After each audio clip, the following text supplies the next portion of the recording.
Assalamualaikum warahmatullahi wabarakatuh.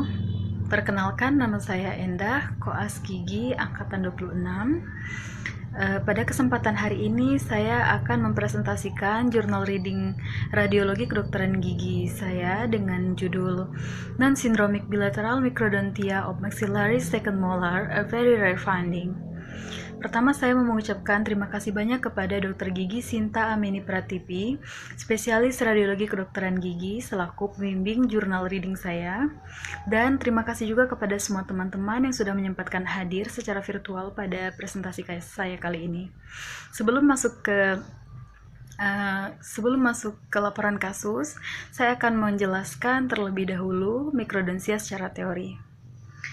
Jadi, apa yang dimaksud dengan mikrodontia? Mikrodontia adalah kelainan gigi di mana ukuran gigi lebih kecil dari biasanya atau dari ukuran normalnya. Apa saja penyebab dari mikrodontia?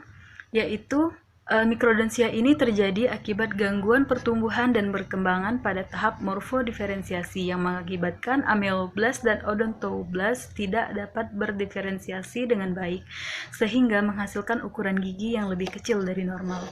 Dan juga mikrodontia adalah manifestasi dari Down syndrome.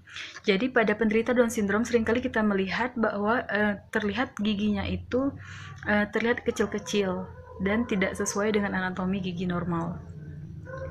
Faktor keturunan dan lingkungan juga bisa mempengaruhi terjadinya mikrodontia. Selanjutnya epidemiologinya. Gambaran klinis bisa dilihat pada slide. Pada gigi incisivus lateral terlihat giginya sangat kecil dan sudah mengalami perubahan morfologi gigi. Gambaran radiografinya menunjukkan abnormal dari jaringan keras gigi pada gigi molar ketiga rahang atas. Terlihat akar gigi dan mahkota giginya terlihat lebih kecil dan lebih ramping dengan akar yang relatif lebih pendek dibandingkan dengan gigi molar sebelahnya. Klasifikasi dari mikrodontia ada dua. Yang pertama, partial mikrodontia dan generalized mikrodontia. Partial mikrodontia ini adalah mikrodontia yang paling sering terjadi. Jadi, dia terjadi pada satu atau lebih gigi. Sebagian besarnya itu terjadi pada incisivus lateral rahang atas dan molar ketiga rahang atas. Dia bisa unilateral atau bisa bilateral.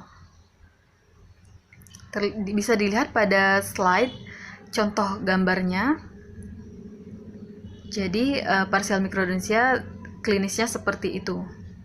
Yang kedua, generalized mikrodontia. Gigi geligi dari kedua rengkung rahang atas dan rahang bawah memiliki bentuk yang sama.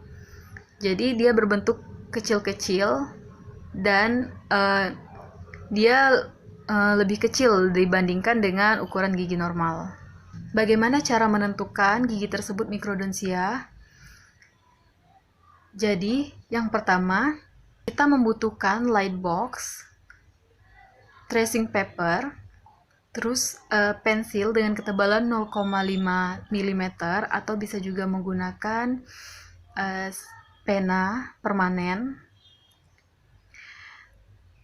Pertama kita lakukan tracing pada radiograf, fotoradiograf, menggunakan tracing paper tadi. Kita letakkan di atas fotoradiograf dan menggunakan bantuan penggaris. Lalu kita garis sisi, kita tarik garis dari sisi mesial ke atas dan dari sisi distal ke atas untuk mengukur dimensi mesiodistal dari mahkota.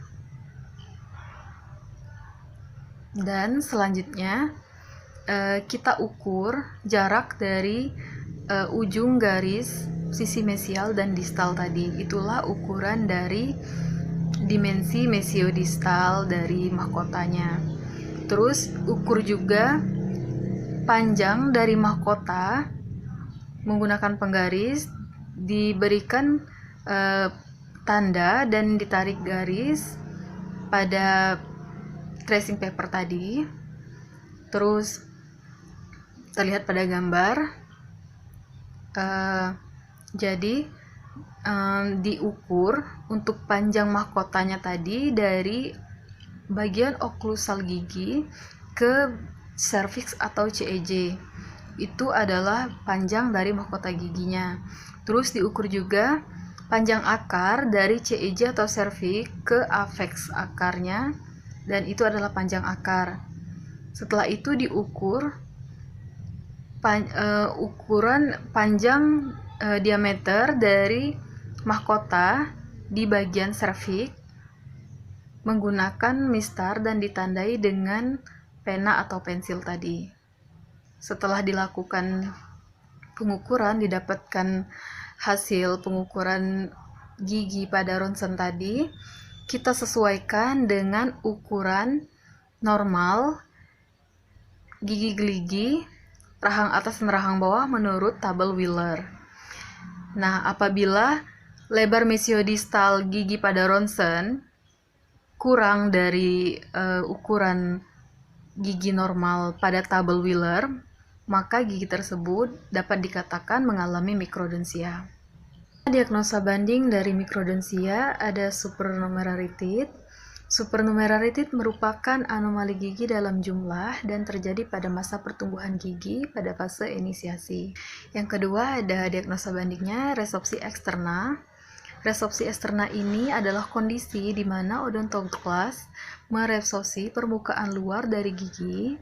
Resopsi umumnya meliputi permukaan akar, tetapi bisa juga meliputi sementum dan dentin. Dan pada beberapa kasus, secara sedikit demi sedikit dapat meluas ke bagian pulpa.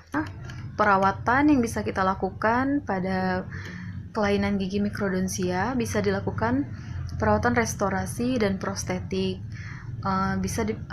Dapat dipertimbangkan untuk membuat gigi terlihat lebih normal, terutama jika pertimbangan estetik, seperti pada gigi anterior, atau jika pasien mengalami keluhan ingin giginya diperbaiki atau dirawat dengan bentuk yang lebih estetis, bisa dilakukan perawatan restorasi dan prostetik tadi. Namun jika pasien tidak ada keluhan dan juga tidak ada pertimbangan estetik pada gigi mikrodonsia tersebut, maka tidak diperlukan perawatan. Selanjutnya kita masuk ke laporan kasus. Pasien pria 24 tahun melapor ke Departemen Perawatan Gigi dengan keluhan utama yaitu kehilangan rasa pengecapan, kepekaan terhadap rasa panas, dan makanan dingin pada regio atas kanan selama 2 bulan terakhir. Pasien dalam keadaan sehat dan riwayat medis keluarga juga tidak ada. Dari pemeriksaan klinis didapatkan molar kedua rahang atas dia lebih kecil dari ukuran gigi normal pada orang dewasa pada kedua sisi regio.